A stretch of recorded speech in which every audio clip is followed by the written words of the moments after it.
Thank you for joining us in today's event, Guanzhong and Singapore. Today, we are pleased to have as our speakers of today's event, Ms. Jennifer Kayan Lam. Jennifer is currently Assistant Curator at National Gallery Singapore. At the National Gallery Singapore, Jennifer actively contributes to the continuous research and curations on art in Singapore.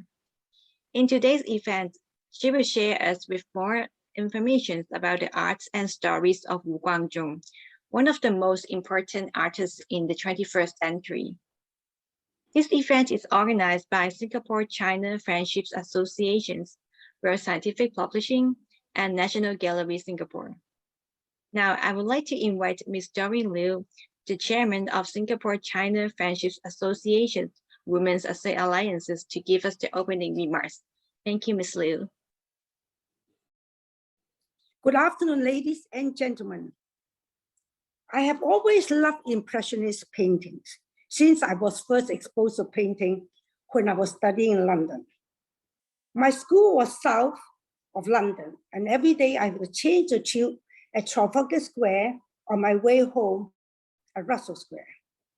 Instead of going home direct, I would pop into the Tate Gallery, now known as National Gallery, and there at the right was the Impressionist Hall, where Monet, Van Gogh, Renoir, Dacquar's masterpieces were displayed.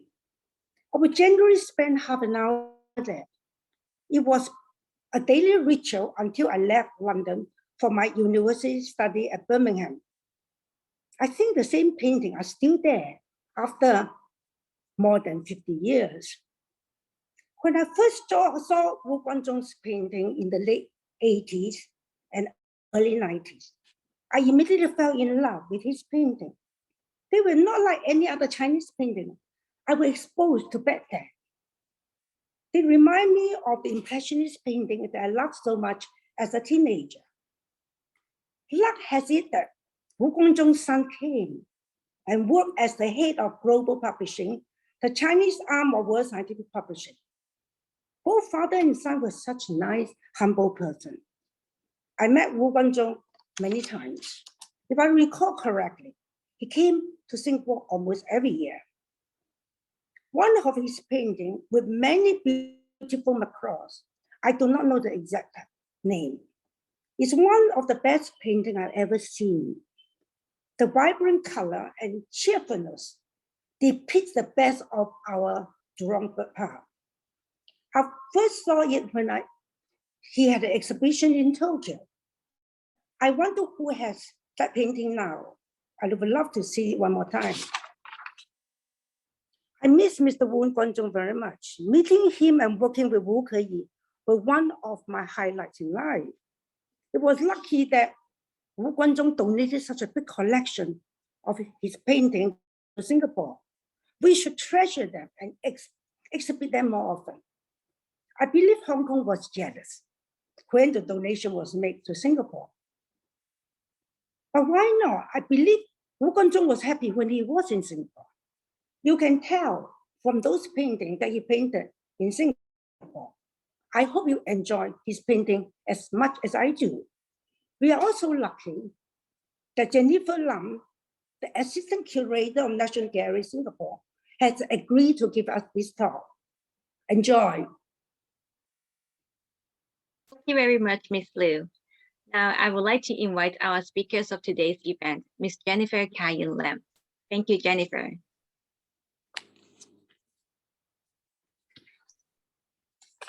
Good afternoon, everyone. Do you hear me well? Yes. Okay, thank you.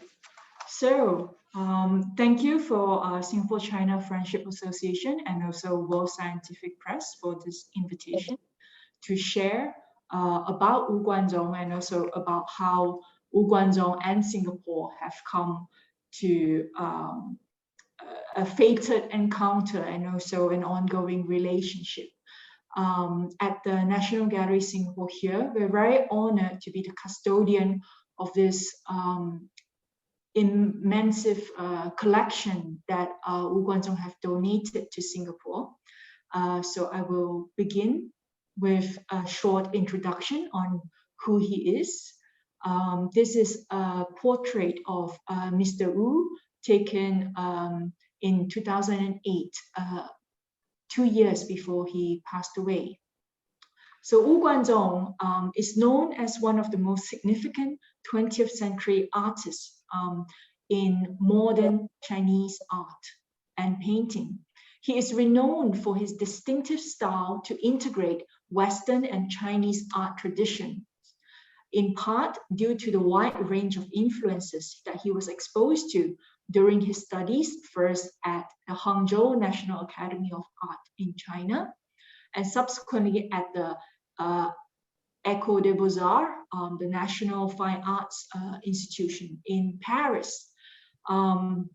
Later on, in 1950, unlike his peers, Zhao Wuqi and Zhu Dechun, who decided to stay on in France, Wu actually decided to return to China. And from there, I mean, he experienced several ups and downs, and also survived the Cultural Revolution. But his persistence, effort, and passion to create and find new ways of expression in terms of artistic techniques, artistic freedom, you know, have given parameters and constraints that paid off really after the 1978. That was when the Cultural Revolution ended. So his works, his paintings, his writings as well, continues to influence us, as well as the people of his time. So gradually from the 80s onward, Wu Guanzhong began to gain recognition locally around, he began to exhibit frequently around different provinces and cities of China. He was also invited to exhibit overseas, first in Japan, Hong Kong, Singapore, subsequently also at British Museum in London, and so in France, and then US, etc. So how did we came to receive this donation by Mr. Wu?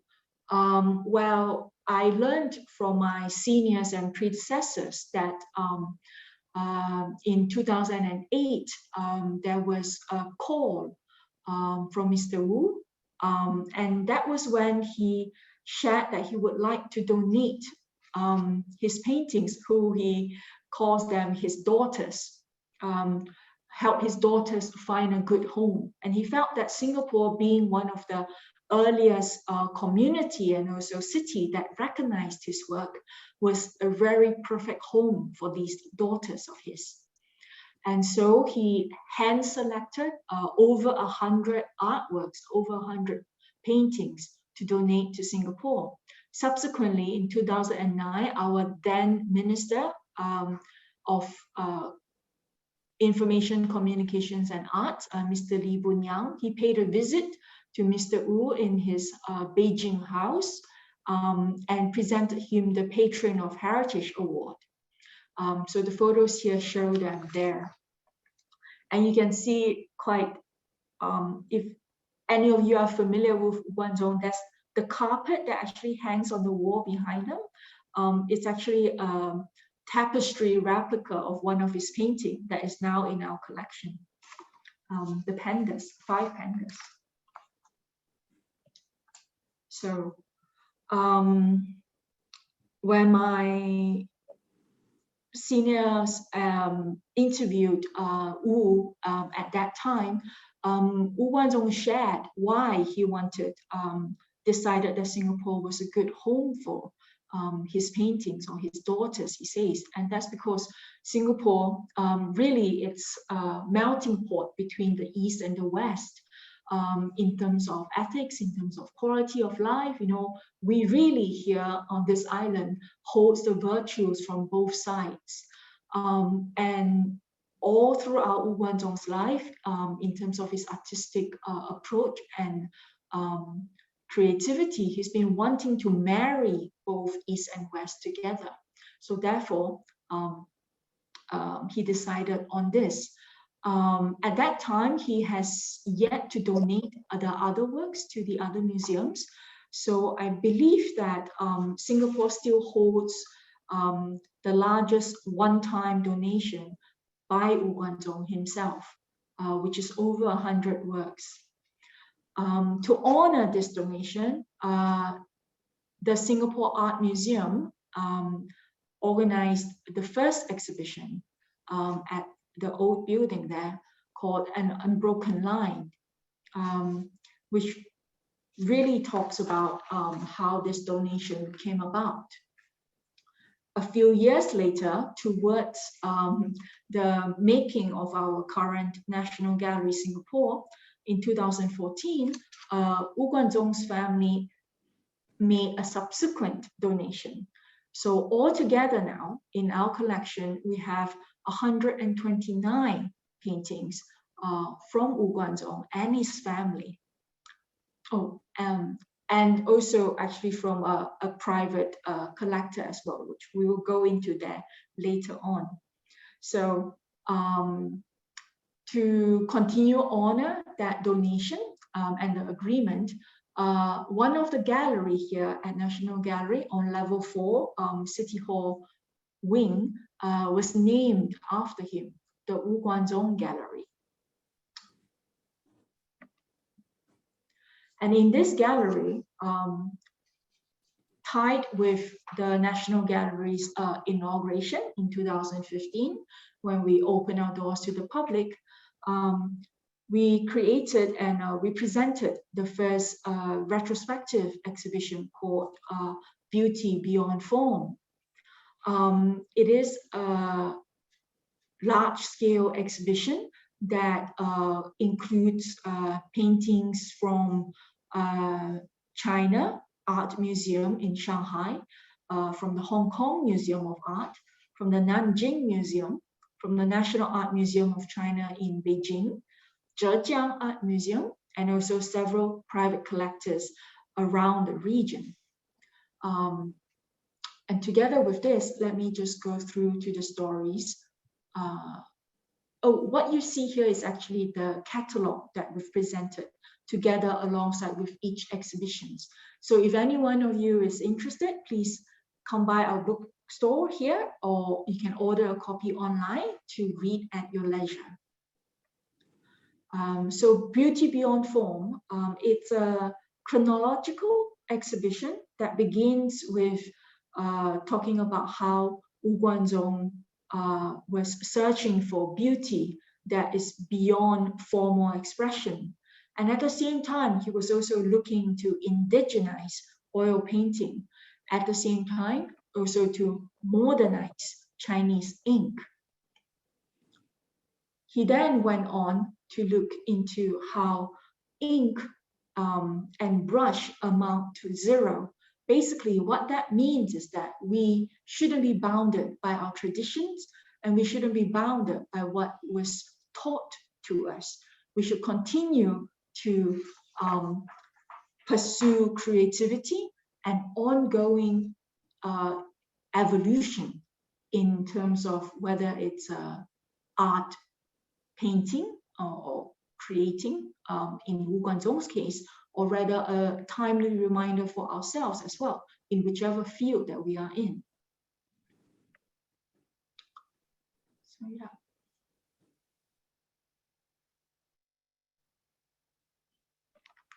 The next exhibition that we did was a smaller exhibition that focuses on Wu Guanzhong's travel around China, and actually particularly anchors on this essay that he wrote in 1981. So as you can see, it's a very elongated space in the same gallery, just a section of it. It houses about 20 paintings or so, oil and ink. And it looks into Wu's exploration of landscape painting through his extensive drawing trips in China.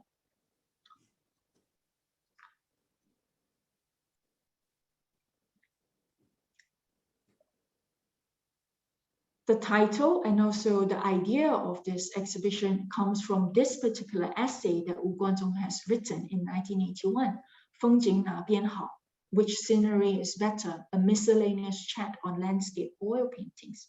I've highlighted two portions here in blue and green. For those who read Chinese, please feel free and go ahead. If not, I provide a quick translation here. So on the blue side, really, Wu is saying that like a honeybee, he is continuously looking and searching for this beauty within his environment, regardless of the hardship. This is something that he wants to pursue because looking at where the scenery or where the best scenery is, he also hopes to then capture that characteristics and then gain a closer resonance with his audience, the people that he is painting for, or the people that he eventually wants to present these paintings to and share these works with. On the green side, the green highlights, he talks about how difficult this is to master the way in creating art. And once you've mastered this, which is no easy feat, therefore pushing forth and campaigning this way, this method of art that one has found is equally challenging.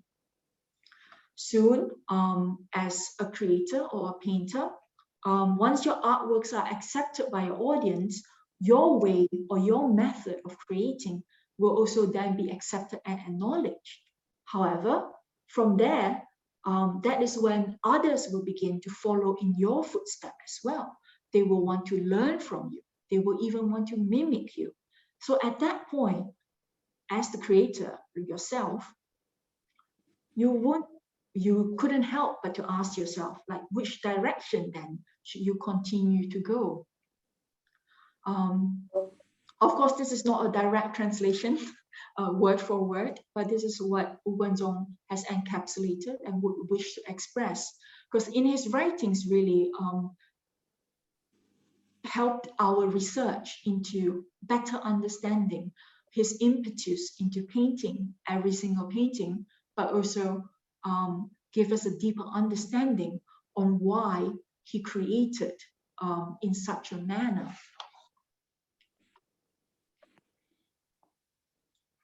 So here, zooming in into two paintings that is highlighted in this exhibition, 风景那边好.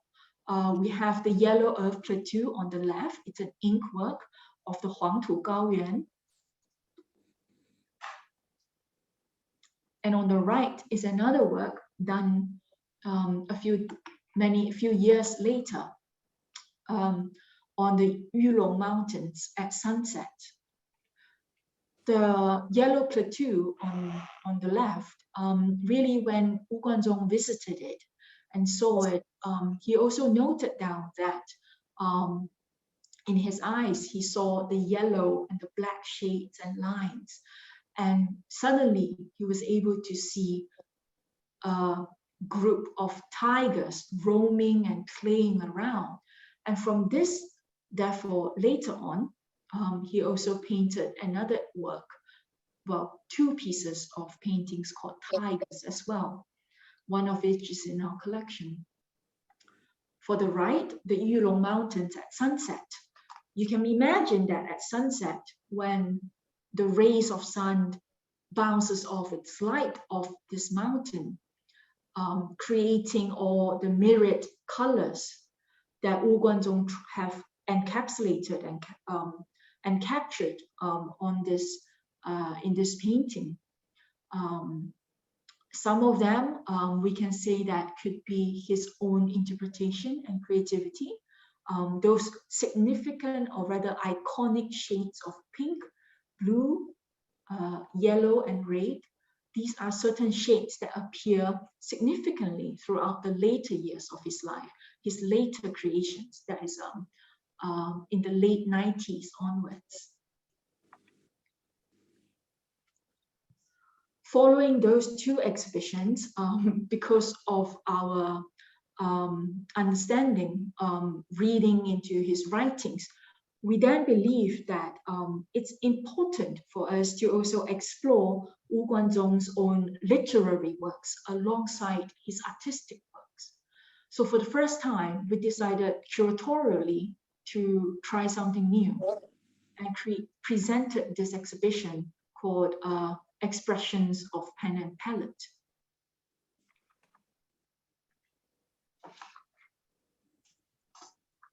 So we used quotes from Wu Guanzhong's writings that was published together. I think several different editors also worked with him on this. His son, Wu Keyu, also worked closely with him on this as well. And we put it together in the exhibition space together with paintings from our collection and also from different private lenders. So I'd like to use this opportunity in a PowerPoint format to share a glimpse of this exhibition for everyone so that we get a deeper understanding of Wu Guanzhong's creative impetus. So,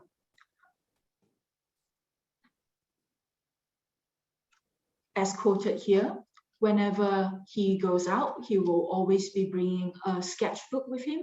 He draws wherever he goes because painting outdoors or drawing outdoors, 户外写生, is something that is a core critical method for his creation.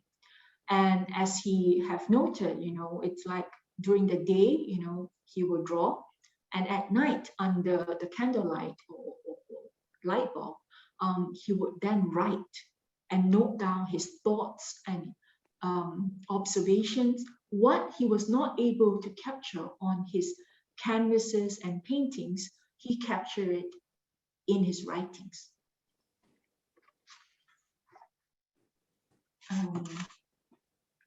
So here in the exhibition starts off with a first section called My Land. This is where Wu Guanzhong, this is where Wu Guanzhong has decided to come back or decided to return to China in 1950 and not stayed behind in Paris like his friends Zhao Wuqi and Zhu Dechun. And one of the reasons why was because he didn't have that emotional connection with the land and the people there in France.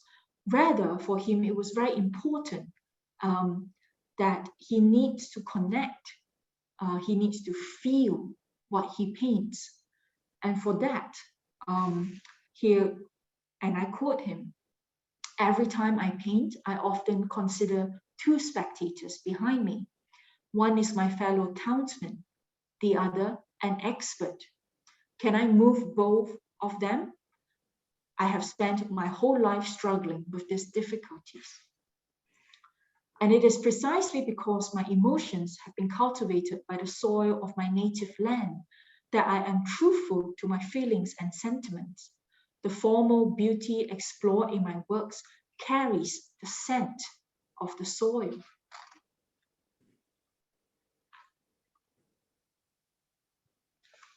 So here, shortly after he arrived back to China in 1950, very quickly the onset of the Cultural Revolution and all the social political turmoil sort of happened. Like his peers and many others, scholars or painters or artists of that time, they were sent to the countryside to labor. And it was towards the later part, around 1972, 1971, 1973, around there, things began to relax and loosen up a little. And for Wu Guanzhong, they were actually allowed to paint during the festivals and the holidays. So for him, he really gathered what he could, using a washing board, a wooden washing board as an easel, a bucket that is for manual, to kind of stable to prop up the easel. And then he painted. So one of the works that we have in the collection is this, field chrysanthemums. They're wild chrysanthemums that Wu Guanzhong came across in the countryside. And for him, as he has written fondly about this, is that something so ordinary appeared so sparkling and so beautiful that it is this beauty hidden in simplicity that Wu Guanzhong found to be one of his favorite subjects. So now I will also, I guess I missed out a point earlier on about when Wu Guanzhong returned to China from France. There was also a shift because at that time the mainstream the mainstream art is socialist realism. There were artists who were using the realist technique to create paintings that emotively encourage or promote socialist ideologies. So in that sense, Wu Guanzhong's works in Paris, or at least what we've managed to uncover, he studied the traditional Parisian school, very much like the Impressionists that Doreen had mentioned earlier on. So all these, they kind of have anchored their training in studying the human nude, the body, the nude body in that sense, and also different landscapes and stuff. So Wu Guanzhong wrote in his autobiography that there was no choice given to him in that sense that he had to destroy all these paintings of the human bodies during the early onset around the late 50s, early 60s.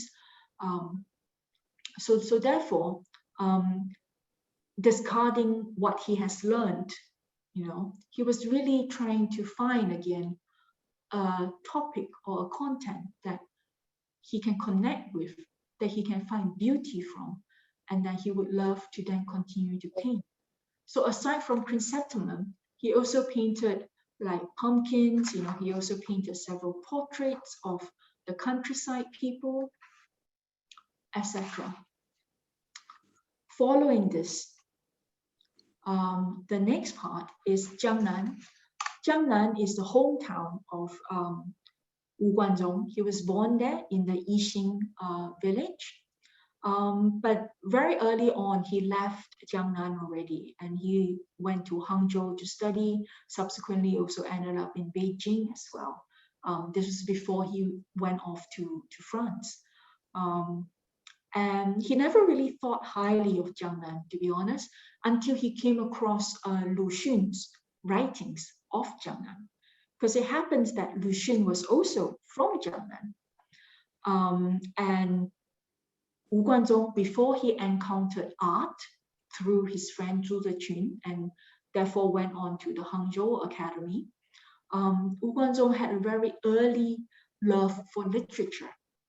And he noted this in his autobiography, saying that I love literature in high school, particularly the writings of Lu Xun. I wanted to follow in his footsteps, but you can't earn a living as a writer. So I took the conventional route and studied engineering. I fell out of love with literature and transferred my passion to painting. However, literature, especially the work of Lu Xun, has had a lifelong influence on me. The characters in his books are villagers, people that I am familiar with from my hometown, Jiangnan. And the situation today does not allow me to convey my artistic vision and formal explorations through figure painting. This is the human body that we mentioned earlier. So I thought I could start with the scenery of my hometown. This would give me more space to express emotions, thoughts, and forms, as in formal expressions in art. I resolved to make the leap from the little ridges in Jiangnan into an unknown world of artistic transformation.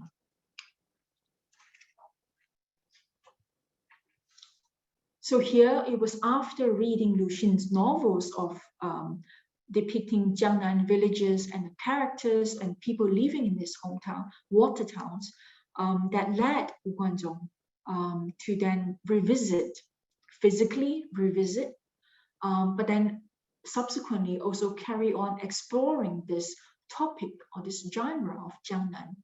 Here in front of us, it's a very late work, painted 2005. It's like this elusive image of what Jiangnan was or could still be at that time.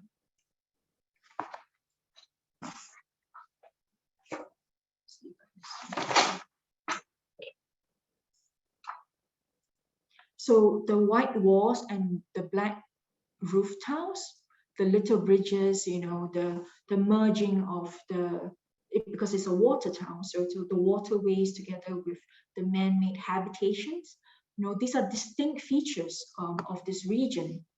Well, at least at that time. If we visit now, it may look a little bit different from how it was then. And for Wu Guanzhong, to him, this was quite a striking move, because he learned from his reading and from his studies in Hangzhou Academy and also in Paris, that a Russian art expert had once said that Jiangnan was not a suitable subject for painting because of the very similar hues between the silver and gray between the sky and the water. But then for Wu Guanzhong, he said that, I love the gloom of early spring and reject the depiction of light and shadow. When I paint on a sunny day, the work seems to reflect the instant when a cloud has just passed in front of the sun. So really, unlike the Impressionist, who was depicting the transition of light in the scenery and you know, like Monet's water lilies, for example, and the gardens, or Renoir's sort of landscapes and people, longchamps and all that. Wu Guanzhong was trying to not be distracted by the light, by the effect of the light, and really to look deep into the architectural and environment of the Jiangnan region and pick out those striking elements, which are the white walls, the black tile roofs, bits of colors coming from the trees or flora and fauna, and also that similarity between how, as if the water and the sky kind of connects and becomes one. They become one, but yet they're also distinctively different. Yeah.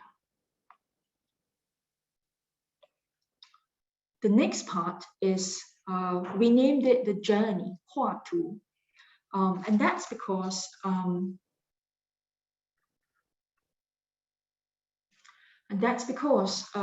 Guanzhong practice was founded upon painting from life, Hu Wai Xie Sheng.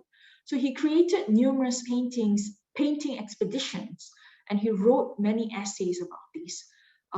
So in these many different journeys, he also made different ways in sensing and also creating works.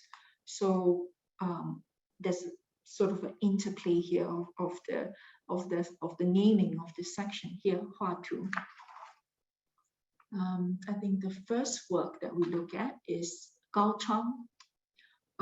If you have visited this area, I have not, sadly, I would love to, but I learned from my colleagues and friends that if you're there, when you're looking at the ruins of Gaochang, you wouldn't be able to see the Flaming Mountains, because even though they are geographically in a proximity, you wouldn't have a view as such. And if you were to see the Flaming Mountain, surely you will not see the Gaochang right in front in such a composition.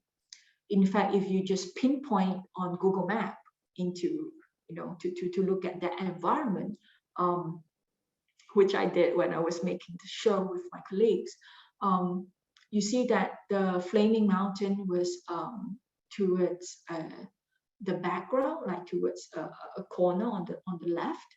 And the Gaochang ruins was actually further down, much more towards the right. So then how did Wu Guanzhong came about to paint or create such a composition? Was he not creating or depicting what he saw? Yes, he did. He always paint from life. You know, he needs to, he will spend hours, you know, observing, really like as if kind of like a predator, I suppose, really eyeing and trying to look for the best prey or best gem, and then before putting it onto canvas or onto his sketchbook in that sense. So what's happening here? It shows us his technique, whereby this is quite similar to traditional Chinese ink painting, whereby painters often capture a certain element from different parts and then putting it together into a very harmonious composition. And this is what Wu Guanzhong has done by depicting the Gaochang in its various lucid and fluid lines, and then juxtaposing it with the flaming mountains and the raid at the back. Further in the distance, the mountains turn even purple in that sense.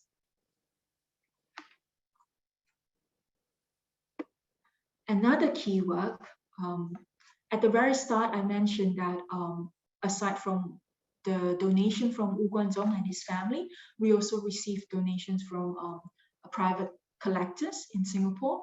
So this is a very generous gift by Dr. and Mrs. Ho Ki Hung. They acquired this work from Wu Guanzhong when shortly after he made an exhibition here in Singapore, and the Dr. and Mrs. Ho have been keeping this particular painting in their bedroom actually for many years, for like 30 years, until they finally decided that maybe it is time to share something so beautiful and such a gem with the wider public. And so here, the stark black trees, and a close-up here for everyone to see better. The stark black trees with thin branches and leaves that appear to dance and sway occupy the foreground of the painting. And in the background, there are very thin brushstrokes suggesting stalks of bamboo, the vertical lines, and also the curvaceous line there, the running streams that lies behind them, flowing from left to right. So Wu Guanzhong's wild but gentle brushstrokes create an atmosphere of both liveliness and tranquility, guiding our eyes diagonally from the Yulong Mountain that is on the top corner over there, all the way down to the forest in front of it and down the stream, winding towards the other side, left, right, the lower right corner. So this is another depiction of Yulong Mountain. We saw one earlier that was a lot more colorful and vivid. It's almost as if it's well, you can imagine it like having some snow-covered top and sunlight coming through, right? Remember that? The one we saw earlier. This is a very different depiction. So why did Wu Guanzhong repeatedly visit or revisit the Yulong Mountains in his paintings? Well, there's a story here whereby during the when he was back at the Hangzhou Academy in the 40s, the art school, the academy was nomadic because they were avoiding the military troops.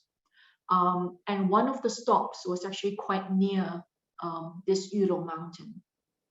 And his classmate, Li Lin Tan, decided to gather a group of them to go on an expedition, an impromptu one, to visit Yulong Mountain. Wu Guanzhong didn't join them. He stayed with the teachers in the main cohort, the main school. And his friend here, Li, who had went there and saw the Yulong Mountain and subsequently depicted it and captured it and sent it to Wu Guanzhong in postcards, and also later on the two dialogued about it, made Wu Guanzhong fell in love with Yulong Mountain way before that he visited it. He eventually made a visit to Yulong Mountain in 1978. And we can see here in this particular painting done in 88, a decade later, that this scenery of the Yulong Mountain and its surrounding forestry still continues to captivate Wu Guanzhong's mind and appears in his creations. The next section here is called Tree Beyond Tree. It's an area where Wu Guanzhong, well, trees is something that Wu Guanzhong likes to paint over and over again. And in his words, I mean,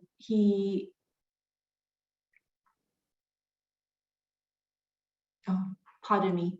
So Wu Guanzhong loved to paint trees, and a significant part of his paintings actually revolve around this subject. He begins by a more realistic depiction. So something like this, like the two white poplars here.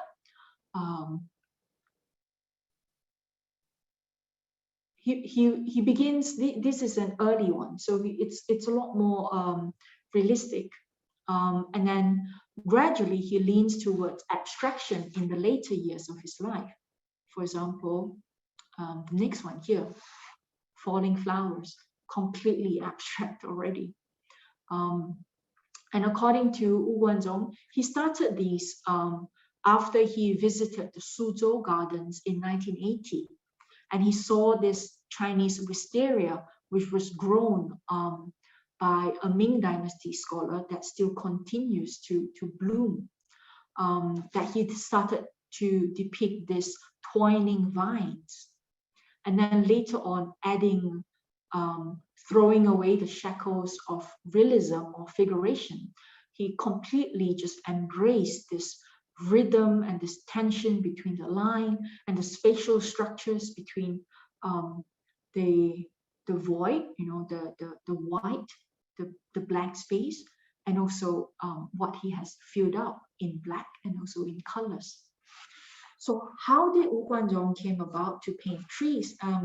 One of our understanding in reading his works, his paintings on this subject matter, and also his writings, is that perhaps Wu Guanzhong felt that each tree, well, actually this he did write about it, which is he felt that a tree is very similar to depicting a human portrait in that sense, because every tree is unique and every tree has its own temperament, it has its own characteristics, and it's almost like as if he's painting a portrait in that sense, except that it's a flora-fauna form.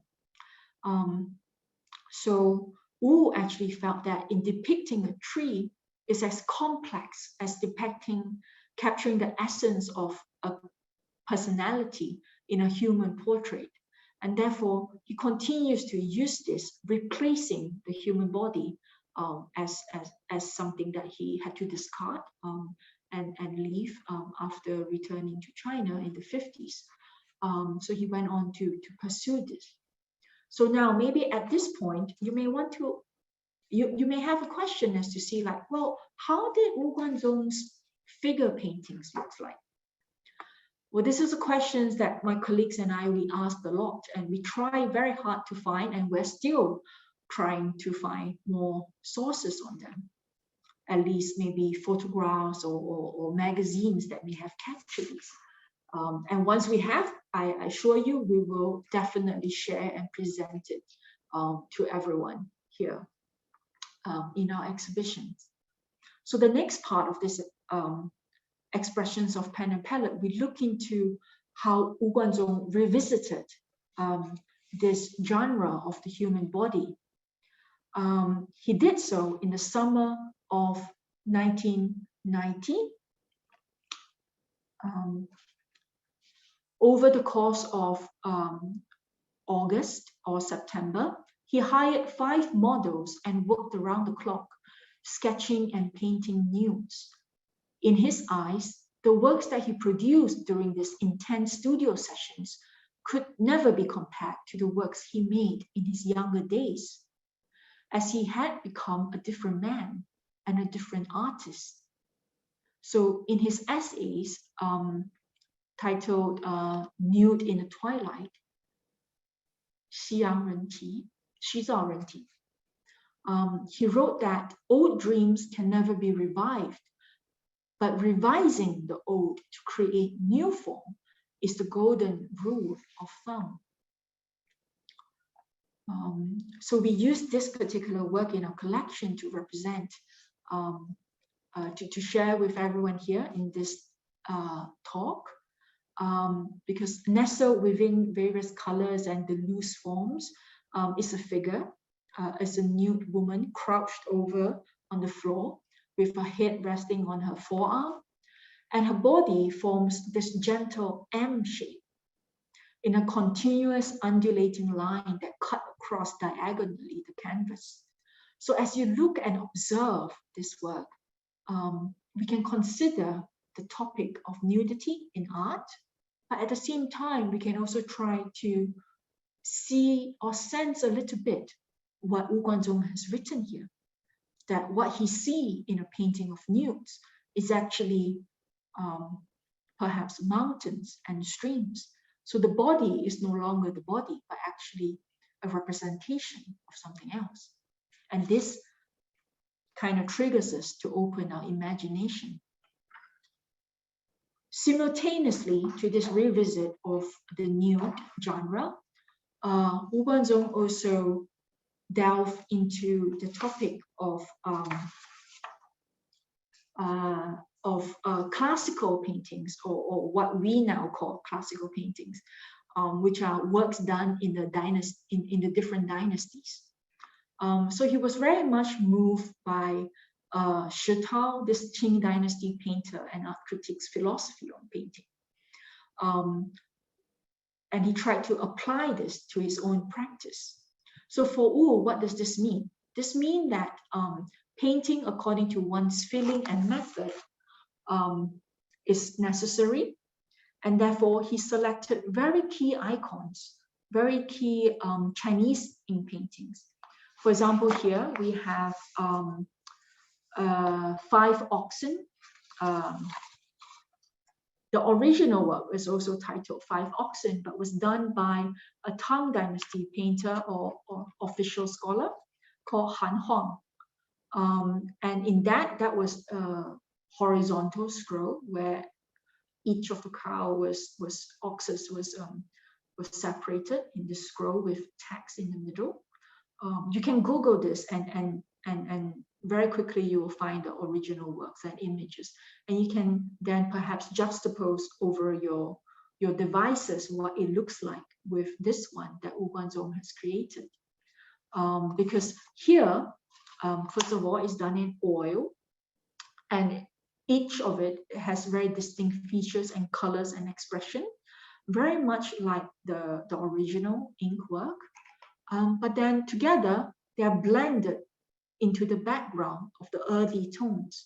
The decisive lack or choice to remove depth in this composition makes the figure of these oxens appear to blend even more into one another. Another work that he looked into, it's the Ye Yan Han Shi Zi.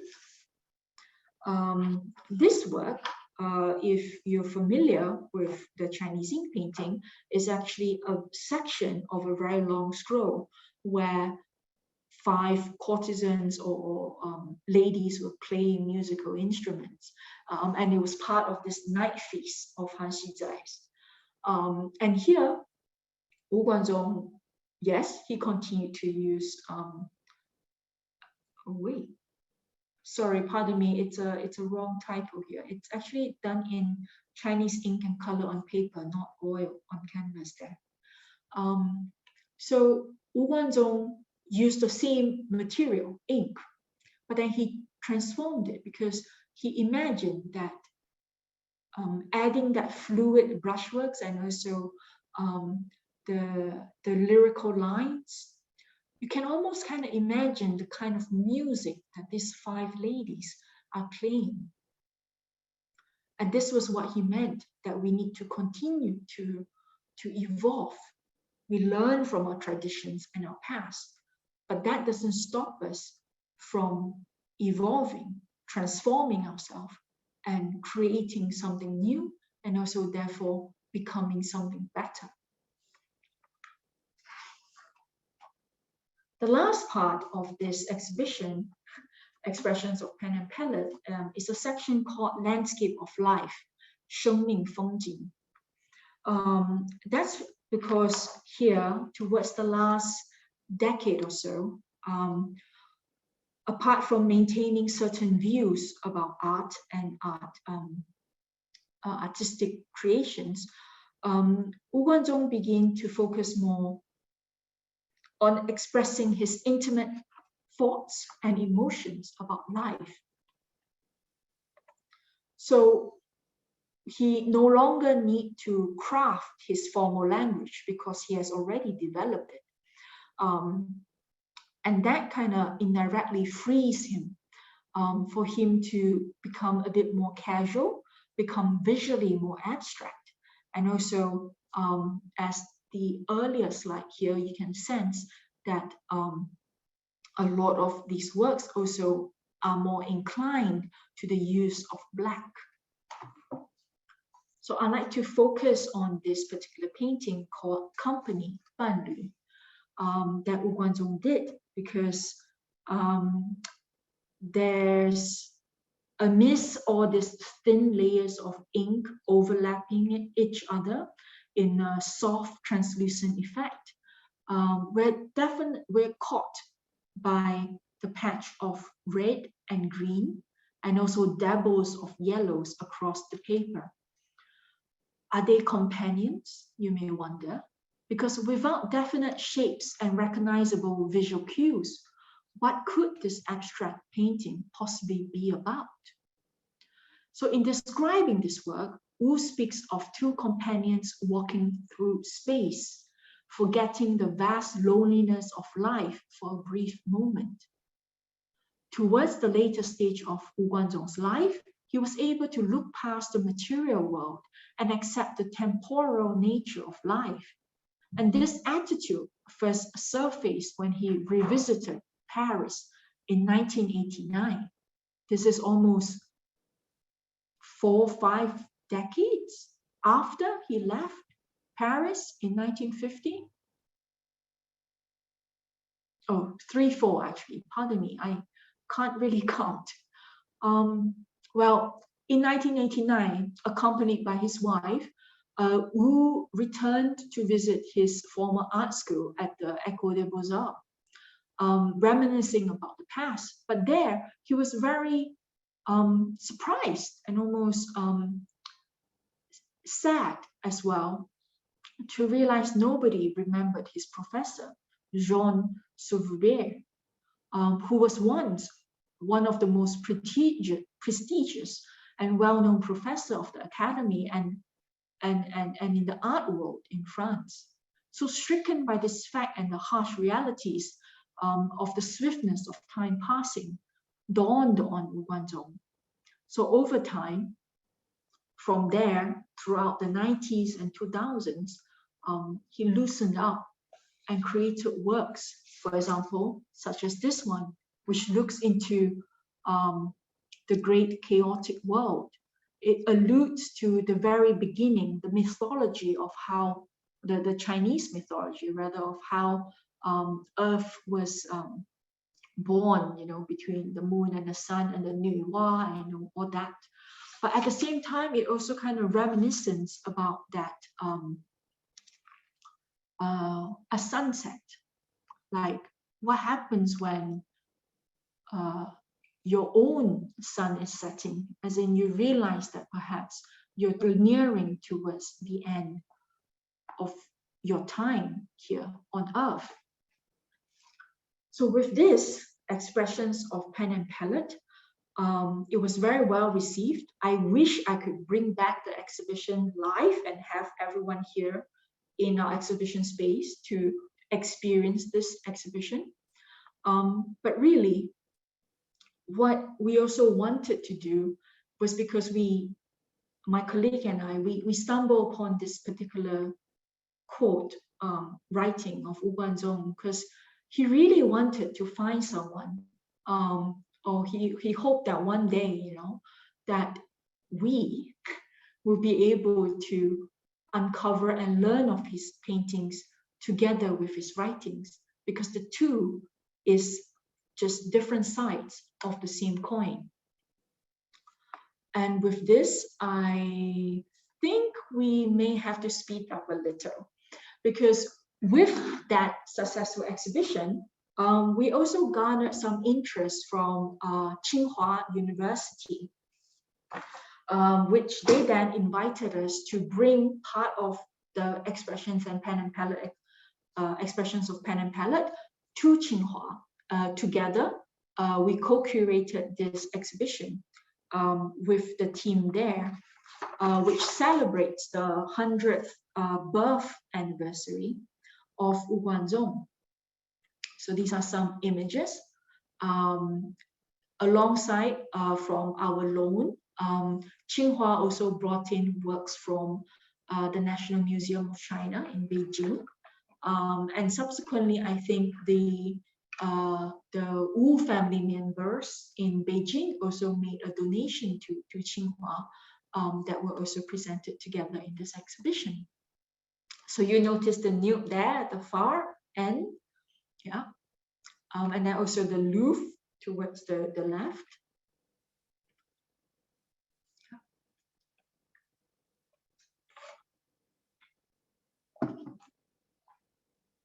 You may notice our Singapore representative there, Ms. Chang Hui Ni, in the center, with the museum, Tsinghua Museum director there, Professor Du. And this majestic painting of Zhang Jiajie. It's a 4 by 3 meter ink colored painting. And we're very excited because we're going, this is a teaser, we're going to be able to present this work in our upcoming exhibition that's opening in July this year. So after this Tsinghua exhibition, we decided that, well, first of all, we need to let our paintings rest, because as part of the national collection here in Singapore, we have very strict conservation rules about all the artworks in our collection. And Wu Guanzhong's paintings being a mix of oil and Chinese ink on paper, it needs time to rest so that it can have a longer lifespan and so that we can share it with our future generations. So here we decided to take a little change. This is the current exhibition right now. So if you come by before the 10th of April, you'll be able to see the show. So I think I will, because of time, I'm just going to whiz through it gently. This exhibition is more research focused, and it looks specifically at 10 years of Wu Guanzhong's life. That is right after the Cultural Revolution in 1976, or towards the end of it, 1976, all the way to 1985. Because this 10 years is a very crucial year for Wu Guanzhong. While he continues his teaching role at the Central Academy of Art and Design, which eventually became the Faculty of Art at Tsinghua University now. At that time in the 70s and 80s, Wu Guanzhong was teaching a module called Outdoor Painting and Color, 户外写生和色彩. And there he was at the same time teaching his students, but also sort of experimenting these sort of techniques and ideologies about art education, I mean pedagogy, and also creative techniques and artistic expressions together. So within this sort of dialogue almost, or multi-logue, it kind of also spurred him to write and publish 3 very seminal essays that shook the art world of China at that time. And they are all encapsulated in this space. So please come by. This is a free admission, I believe, for all Singaporeans, PRs, and yeah, that's a bit quite a good preview in that sense. So a teaser, which is upcoming, opening in July, once Learning from the Master closes, we have Traveling with the Masters. And this is a project where we have invited 4 of our most experienced docents and also passionate admirers of Wu Guanzhong's art.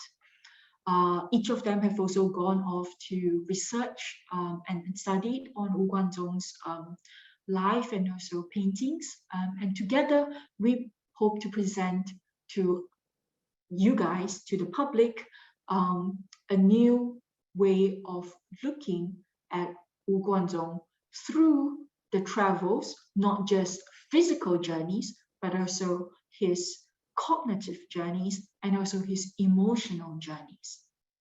And I guess with that, thank you very much. Thank you very much, Jennifer, for the very interesting talk about the Wu Guanzhong and his work. So now we have come to the Q&A section. So may I please invite anyone who have questions, please unmute yourself. Yes, I saw the questions from Ms. Liu. Thank you, Ms. Liu. Sorry, Ms. Liu, you're unmuted.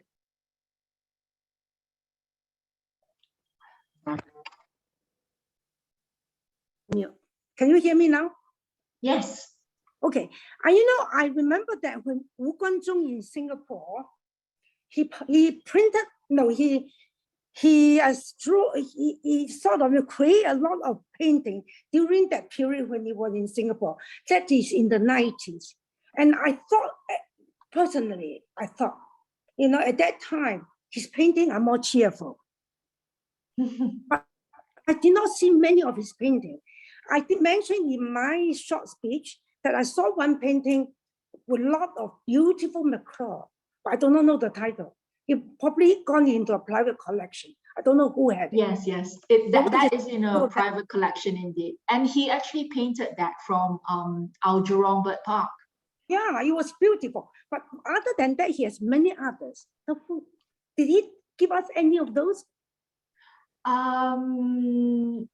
Sadly, no. Yeah, because he's earlier a little bit more dreamy. You know what I mean?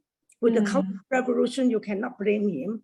But then he was very, suddenly he's a changed man, as you say, the nude. I have a copy of the limited edition. He actually approved a few copies of it. I paid quite a big sum for even a copy. Yeah, he made some limited edition prints too. So I'm a bit disappointed that he did not give us any of those vibrant paintings. Maybe we should ask Wu Ke. Doreen, you can ask him and let me know. Let's think about it, how to propose. Okay, thank you. That's my question. Thank you.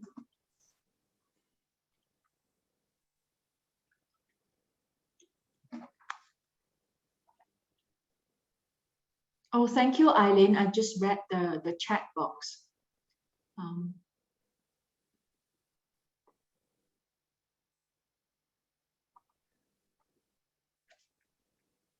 Please feel free to raise your hand if you have any questions.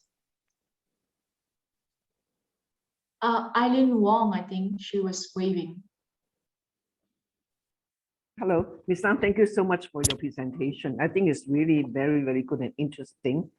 I have gone to see Wu Guanzhong's exhibition in our National Gallery before, but I didn't understand much until after the talk. Now, my question is, how do you assess his influence on the artists in China during his period? And during what kind of period? And who are the more sort of prominent disciples that he taught and actually who later succeeded on the art scene in China? I don't mean those commercial art, but many, you know, very well-known and very artistic, creative artists in China after him. Well, earlier on, I mentioned that the learning from the master exhibition that we have right now, it was that golden decade, what we, like my colleague and I, we call it the golden decade of his, which is where he was developing and also teaching, and at the same time, you know, revising that, formalizing his approach to art and his approach to pedagogy or art pedagogy in that sense. He also published 3 seminal essays. First, one of them is, the 3 of them consecutively critique about how the tradition of Chinese art or Chinese painting was, and at the same time also suggest how one can localize oil painting or sort of introduce or assimilate the Western tradition into their Chinese modern art context. And from there, because he taught at the Central Academy of Art and Design, it wasn't CAFA, it wasn't the Central Academy of Fine Arts. That was the mainstream. The Art and Craft Academy, it's actually the sideline. It's actually where they train designers, whether it's textile, you know, ceramics, murals, or publications in that sense. But some of these students do then go on to become well-known artists today. They may not be as well-known as, say, the 1985 movement of Chinese art, like Zhang Xiaogang, for example, or Xu Bing in that sense. They are the younger generation. So this particular group of students, led by Wu Guanzhong, I guess one of the more prominent names would be Zhong Chuheng. He is, or rather she is, Wu Guanzhong's only PhD student who studied under him all through in art and ink.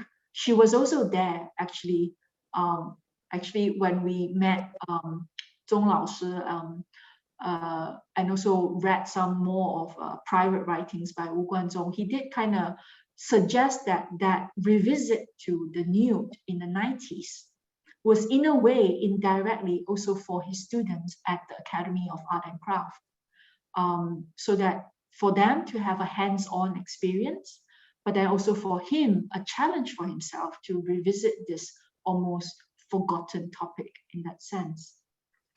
So I would say you can look up Zhong Chuheng. I wouldn't say they are very big names now. It's just the way that how, you know, the value in art history is very different from the value in the art market.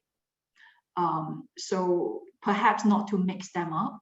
But if you'd like to know more, there's also Zhong Chuheng's husband, who was also very greatly influenced by Wu Guanzhong. His name is Liu Jute. Liu Jute is right now the head of the, they created a center, I forgot the exact name, the Wu Guanzhong Art Research Center at Tsinghua University, the Tsinghua 大学 Wu Guanzhong 艺术研究中心. That is where Liu Laoshi, Liu Jute is the head of. There are a few more names, but sadly I don't remember. In the late 80s, I think, was it 89 or 1990, Wu Guanzhong actually did a group exhibition with a group of his students, students that I guess he recognized specifically. So this included Liu Jute and Zhong Chuheng. So there were a few other names. There was one like, I can't remember. I'm very bad with names. I'm better with like pictures and faces. But if you like to find out more, I mean, feel free to drop me a contact. I can find out and I can email you. Yeah. Okay. And please come see our show here before it ends.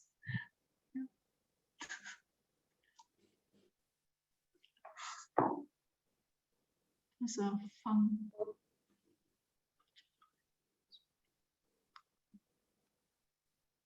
Oh, there's a direct question to me about just wondering, are his paintings on sale somewhere? Oh gosh, you can find Wu Guanzhong's works, I guess, in the auction houses. They like, you know, just Google out, there's a lot of different houses that you can look into. There used to be a few galleries that represent Wu Guanzhong, but that was when he was still living. Now I'm not so sure. Most of the time it's through auction houses. If not, actually, Wu Guanzhong donated a lot of his paintings. I mean, Doreen mentioned earlier on, there's the Hong Kong collection. Hong Kong Museum have somehow accumulated the largest collection of Wu Guanzhong's paintings and drawings now. Even though I guess Singapore is still the only museum or country that Wu Guanzhong himself donated the biggest collection to. At one time donation, at least, that was like over 100 works. So that's also in Zhejiang at National Museum in China, in Beijing. I was told that British Museum also have a work, but I've never seen it. I've asked colleagues at British Museum and they haven't found it yet. So I don't know where it is. Yeah. A lot of them private collection. Yes, private collectors. There are a few big private collectors in the region, Singapore or Hong Kong or China, Taiwan, Indonesia. Yeah, quite a few. If you know any of them, you can, you know, encourage them to donate to us, maybe.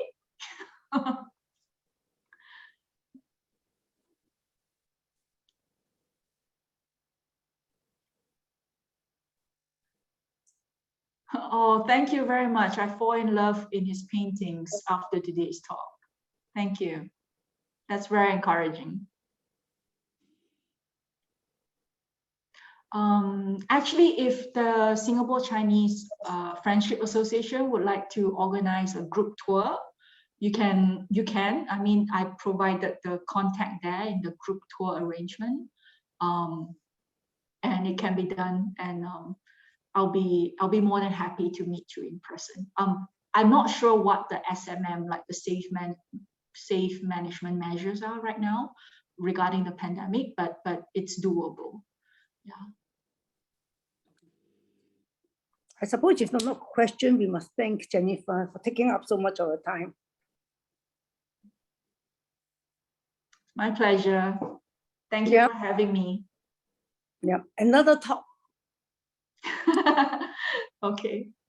Take care. Yeah. Thank you. Thank you very much. I think we are running out of time. So, but we would like to give a big thanks to Jennifer and also Miss Liu for giving out the remarking. So thank you so much for seeing us with us. We hope to see you very soon. Thank you. Thank you. Thank you. Thank you. Bye-bye. Take care. Bye-bye. Take care.